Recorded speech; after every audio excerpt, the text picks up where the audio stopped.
Coach, you had some obvious things to correct what you did the first go around. You hold them to 44 fewer points, and you have, I guess, 13 fewer turnovers the first time around. Was that the blueprint tonight? Well, that we knew that you can't let a team have 32 points. Again, I say led. I mean, they had a lot to do with that, obviously, and off turnovers. But we were much better defensively tonight, much more sound throughout possessions from playing the entire possession. We had some chances up there to have some good possessions, but we broke down at the very end. We didn't have a lot of breakdowns tonight. But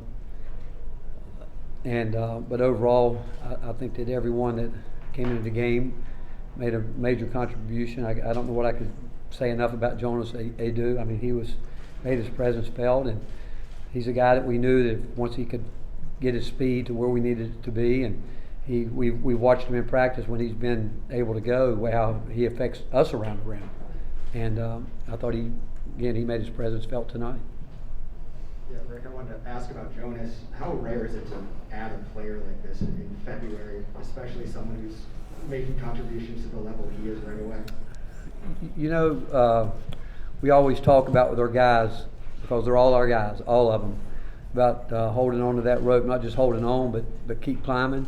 And we've had a team of guys this year that, you know, that those guys have kept working. And, you know, with what we do within our program day to day and the contact and how much we're together, and we keep telling them, you never know, but you're going to have to earn it. And he's earned his chance to be out there. But early in the year, as you guys know, he missed a lot of the preseason.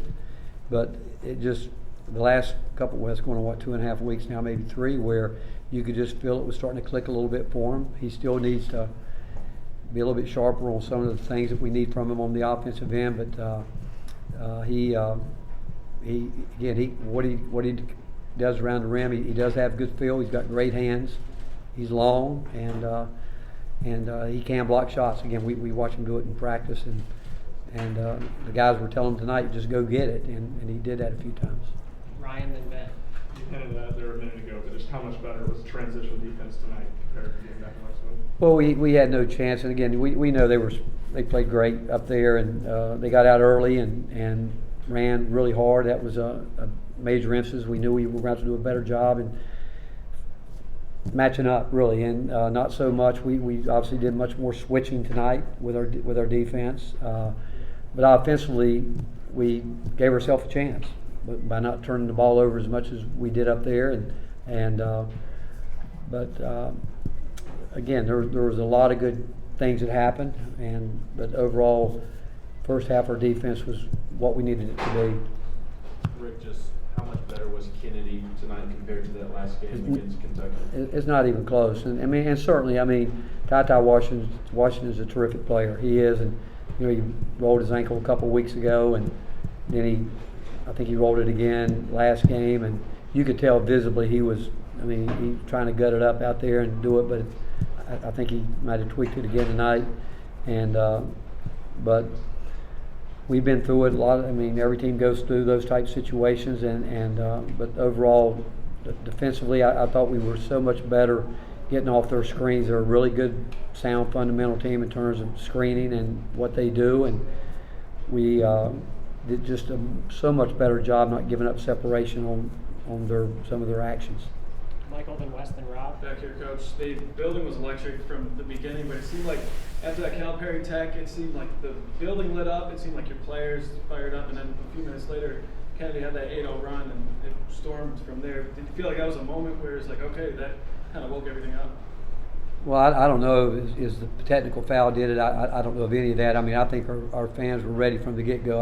I was, before I ever came out tonight, Coach Ross on, boy, it's electric out there. And you expect it to be. It's one of the great rivalries in college basketball. You expect it. We expect it when we go up there. I know they expect it coming in here. But even when you're up, we talked about it at halftime. The last time we won the Rupp Arena, we were down 16 with not much to play, and we were able to come back. And we have so much respect for them that, hey, you got to keep playing. And because we knew they would make a run at some point in time, and they did, and then we answered it. And but again, this building, I'm partial, but I think it's the best. I mean, everybody talks about the blue bloods. I mean, the orange bloods are right there.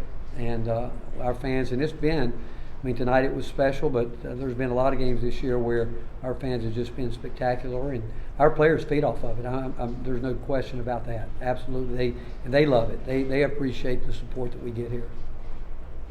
Rick, this is a couple games in a row now where Fulke's looked a lot more like Fulke. Did you see that coming when it did the past week or so? Well, again, back when Olivier went down and we were talking about how we were going to go, our first move was to put him back there, and he actually said, I don't want to start. He said, I think I will be better for the team if I can stay in this role. I feel more comfortable. And he said, I'll do it if you want me to, but I prefer to stay coming off the bench. And we respect our players. We respected his opinion on it. But I do think that, one time tonight, he asked to come out, and I said, man, you got to play.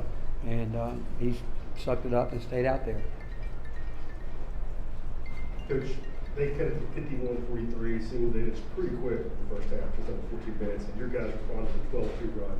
What's it say about? Well, again, we knew, again, as much as a coach, you don't want to say, hey, they're going to make a run. I mean, the game, that's what the game is. They're going to, they're too well coached and too many good players that they're not going to come out and make a push at it. But we didn't run very good offense during that time either. I mean, we were dribbling way too much. Guys, just tough shots at that point in time. And when we're playing our best basketball on the offensive end is when we're really getting the ball going from side to side and playing with speed. And we weren't doing that. We just didn't come out and do that in the second half the way we needed to. And we'll learn from that too. Rick, back here. What was the explanation you got about the double technicals, and what were you saying to your guys about that situation? Well, they called it a technical foul on Zakai, but it was he got into it with the trainer, who I think said something there, and I actually said to Doug, I said, that's not a really good rule. Our player gets a technical foul. What do you do for the trainer? And he said, well, no. That's something the rules committee needs to talk about. They really do. I mean, I told him, I said, that's the way it's going to be. I'm going to get my trainer involved in every game and try to get technical fouls on the other team if I can, But they did what they went and looked at it, and they did what they had to do. But that it happens. But that was the explanation. Thank you, Coach. All right, thank you guys.